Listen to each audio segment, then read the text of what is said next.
किसान की अनोखी कहानी। एक गांव में रामू नाम का एक गरीब किसान रहता था।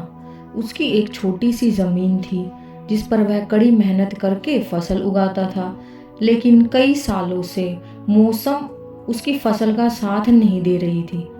कभी बारिश ज़्यादा हो जाती तो कभी सूखा पड़ जाता। एक दिन जब वह अपनी सूखी हुई फसल को देख रहा था तो गांव के एक बुजुर्ग व्यक्ति ने उससे कहा, रामू, मेहनत के साथ साथ दिमाग भी लगाना ज़रूरी होता है। अगर प्रकृति तुम्हारा साथ नहीं दे रही तो तुम्हें अपनी सोच बदलनी होगी।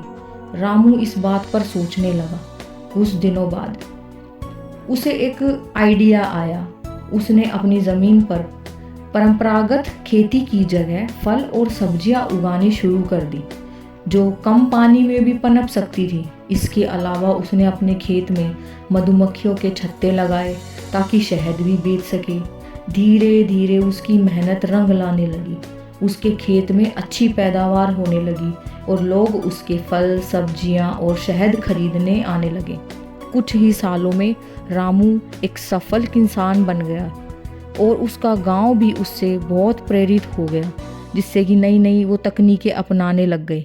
इस कहानी से हमें यह सीखने को मिलता है कि मुश्किल समय में हार मानने की बजाय हमें नई सोच और मेहनत से आगे बढ़ने की कोशिश करनी चाहिए।